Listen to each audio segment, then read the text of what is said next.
Welcome my dear students on our YouTube channel Kalyani Education. आज के इस वीडियो में हम संदर्भ प्रसंग सहित व्याख्याएं करेंगे और ये व्याख्या हमारी रहेंगी प्रेम और सौंदर्य नामक पाठ से, जिसका शीर्षक है सौंदर्य बोध, जिसके कवि हैं बिहारी जी। और ये जो पाठ है वो आपका कक्षा 10 की हिंदी विशिष्ट नवनीत पुस्तक से है और ये पाठ 3 में है, पद्य खंड। साथ ही ये कक्षा 10 मध्य प्रदेश बोर्ड के सभी विद्यार्थियों के लिए काफी फेवरेबल है। तो चलिए शुरू करते हैं कवि के जीवन परिचय के साथ। तो बिहारी जी जो हैं वो रीत काल के काफी प्रसिद्ध कवि हैं। ये रीति धारा से संबद्ध है। इनका जन्म 1595 में हुआ था ग्वालियर में। इसके बाद इनके पिताजी 7-8 वर्ष की उम्र जब इनकी थी उस समय वो वहां से आ जाते हैं ग्वालियर छोड़कर ओरछा। इनके पिताजी थे केशव राय और ओरछा में इन्होंने सुप्रसिद्ध कवि केशव दास से काव्य की शिक्षा ली। वहीं पर इन्हें काव्य ग्रंथ, संस्कृत, प्राकृत आदि का अध्ययन किया। उर्दू फारसी के अध्ययन के लिए ये आगरा गए थे, जहां पर इनकी भेंट एक सुप्रसिद्ध कवि अब्दुल रहीम खानखाना से हुई। काव्य की प्रतिभा इतनी अच्छी थी कि जयपुर के नरेश, महाराजा जयसिंह और उनकी पटरानी अनंत कुमारी जी ने इनको अपने यहाँ राजकवि नियुक्त किया।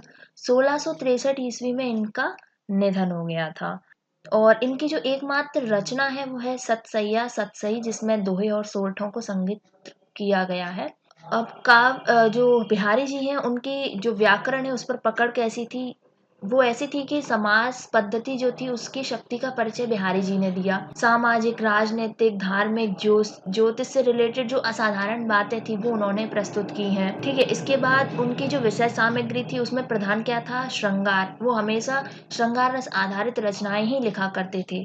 प्रेम के संयोग पक्ष में नख शिख वर्णन के साथ ऋतु वर्णन भी किया है इन्होंने। निम्बार्क संप्रदाय में दीक्षित होने के कारण भक्ति विषयक उद्गार, यानी कि जो इनकी रचनाएं थी वो भक्ति विषय के इर्द गिर्द घूमती हुई देखी जा सकती हैं। आपके दोहों में अनुप्रास, यमक आदि कई अलंकार भरे पड़े हैं। जैसे कि आज हम जो रचना पढ़ने वाले हैं इनकी, उसमें भी हमें काफी सारे नए नए तरीके के अलंकार देखने को मिलेंगे। बिहारी जी की जो भाषा थी वो साहित्यिक ब्रज भाषा थी। ठीक है। और इसके साथ उन्होंने बुंदेली का भी प्रयोग किया है, कहीं कहीं अरबी के शब्दों का भी प्रयोग किया है। इनकी भाषा प्रौढ़ प्रांजल है, मुहावरों के साथ सांकेतिक शब्दावली भी है, शुष्ट पदावली युक्त व्याकरण भी है। तो इस तरह इनका काव्य पर पकड़ जो है वो बहुत ही श्रेष्ठ रही है।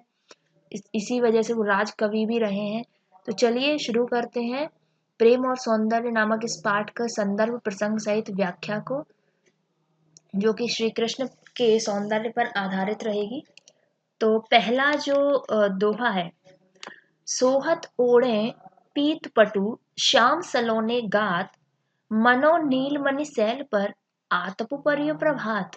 तो यहाँ पर सोहत का अर्थ है शोभा दे रहा है, पटु का अर्थ होगा वस्त्र, सलोने का अर्थ होगा सुंदर चमकीले, गात का अर्थ होता है शरीर, सैल का अर्थ होता है पर्वत और आतपु का अर्थ होता है धूप या घाम। संदर्भ देखते हैं। हम एक संदर्भ याद रखेंगे और सभी जो हमारे आगे आने वाली व्याख्याएं हैं यही संदर्भ हम लिखते जाएंगे। तो ठीक है, मैंने 2 संदर्भ दिए हैं। पहला है प्रस्तुत दोहा हमारी पाठ्य पुस्तक के प्रेम और सौंदर्य पाठ के सौंदर्य बोध शीर्षक से लिया गया है। इसके रचयिता रीतकाल के श्रेष्ठ कवि बिहारी हैं। ठीक है, या तो आप ये लिखें या अगले वाले दोहे मैंने जो लिखा है वो लिखें। तो प्रसंग रहेगा यहाँ पर पीतांबर धारी श्याम सुंदर श्री कृष्ण के स्वरूप का मोहन अंकन किया गया है। तो ये जो हमने रचना पढ़ी अभी, जिसमें क्या है, श्री कृष्ण का जो स्वरूप है, जो उसका एक अंकन किया गया, मोहक अंकन किया गया। प्रसंग में क्या होता है, हमें जो रचना दी गई है, जो पद्य खंड दिया गया, उसको एक लाइन में लिखना होता है। इसके बाद चलिए अब इसकी व्याख्या करते हैं। तो कवि बिहारी कहते हैं कि नायक के श्याम सलोने शरीर पर पीला वस्त्र ओढ़ने से ऐसा लगता है मानो नीलमणि के पर्वत पर प्रातःकाल धूप पड़ रही हो। ठीक है। अब इस में क्या विशेष है वो देखते हैं। इस दोहे में नायक के शारीरिक सौंदर्य का वर्णन हुआ और नायक यहाँ कौन है? भगवान श्री कृष्ण। यहाँ पर छेकानुप्रास अलंकार और उत्प्रेक्षा अलंकारों का प्रयोग हुआ है। यहाँ पर जो भाषा है वो ब्रज है, रस जो है वो श्रृंगार है और छंद जो है वो दोहा है।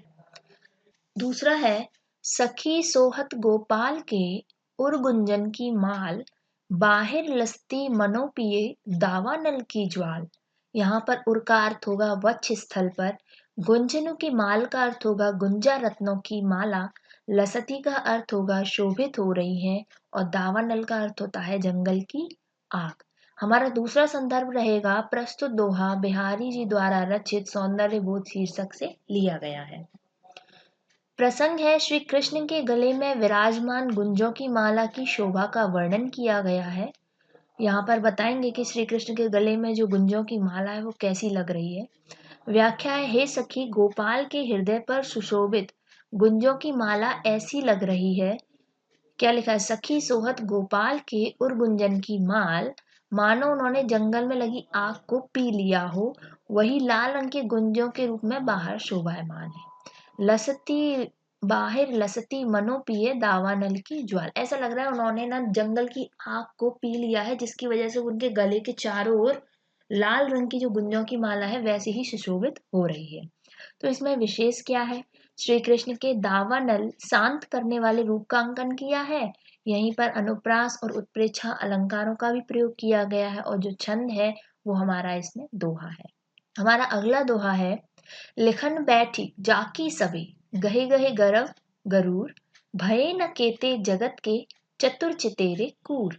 तो यहाँ पर सभी का अर्थ होगा यथार्थ चित्र से, गर्व गुरूर का अर्थ होगा घमंड के साथ, केते का अर्थ होता है कितने, जगत का अर्थ संसार के, चितेरे का अर्थ है चित्र बनाने वाले, कूर का अर्थ है विदलित, बुरी तरह या विकृत।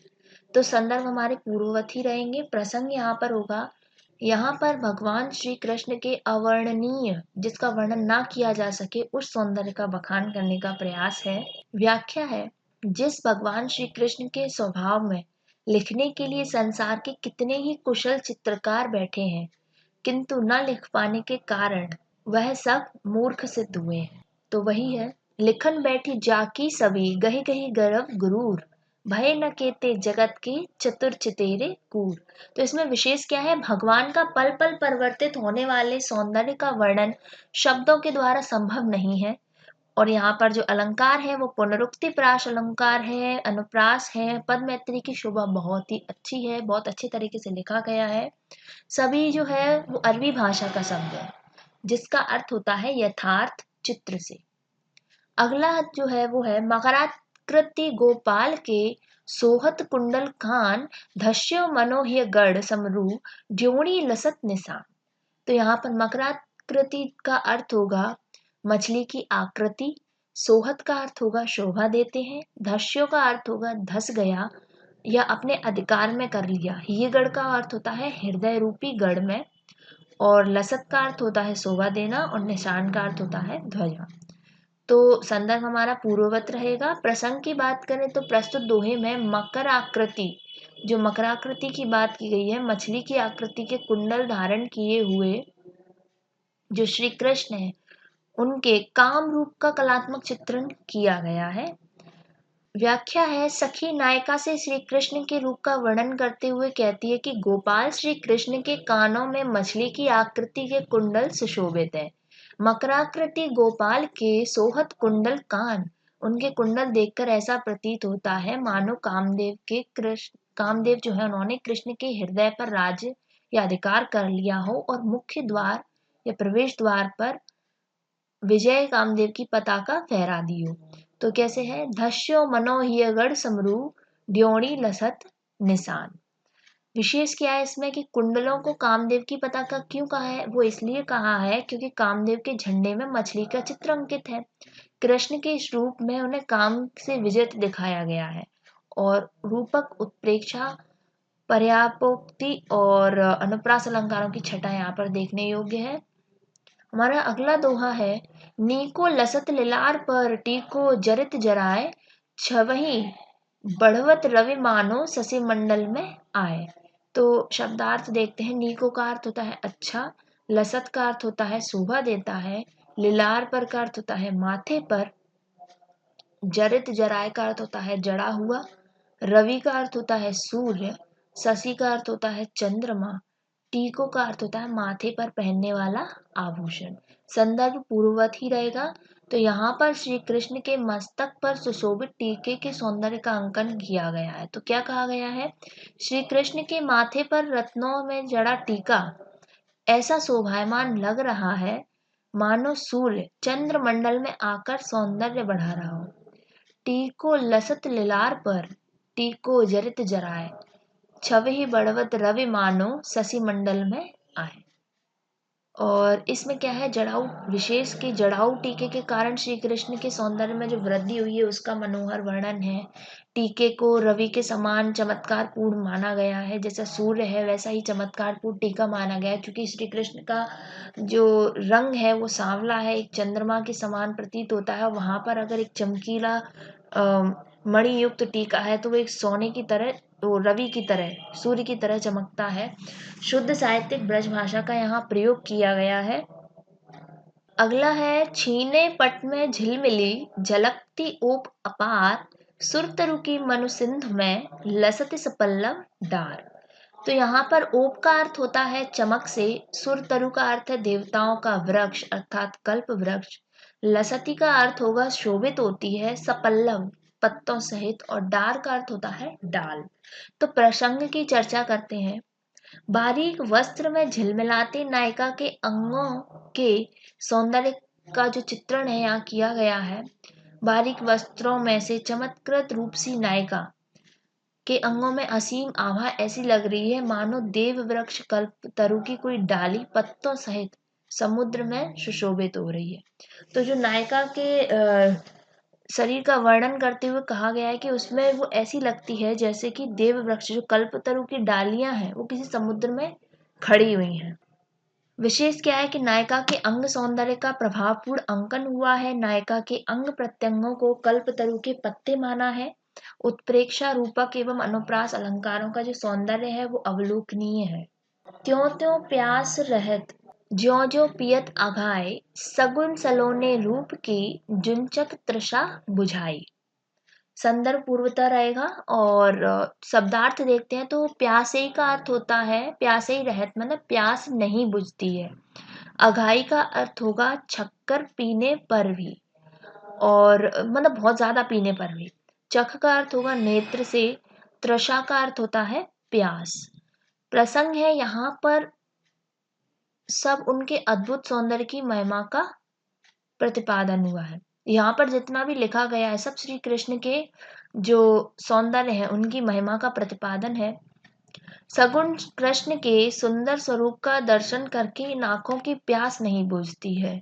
जैसे जैसे यह रूप सौंदर्य का छक्कर पान करते हैं वैसे वैसे यह प्यासे रह जाते हैं। त्यों तो प्यासे ही रहत ज्यों ज्यों पियत अघाय, सगुन सलोने रूप की जुंचक तृषा बुझाई। अर्थात स्वरूप सौंदर्य का पान करने की इच्छा शांत नहीं होती है और बढ़ती ही जाती है। विशेष क्या होगा यहाँ, तो शुद्ध साहित्यिक ब्रज भाषा का प्रयोग किया गया है। पुनरुक्ति प्रकाश अनुप्रास अलंकार का सहज स्वाभाविक प्रयोग हुआ है। तो पर वारों उर्वशी सुन राधिके सुजान, तू मोहन के उर्वशी उर्वशी समान। तो यहाँ पर उर्वशी के 3 अर्थ हैं। उर्वशी यानी कि अप्सरा, उर्वशी का दूसरा अर्थ है हृदय में बस गई, और उर्वशी का तीसरा अर्थ होगा हृदय पर पहनने का आभूषण।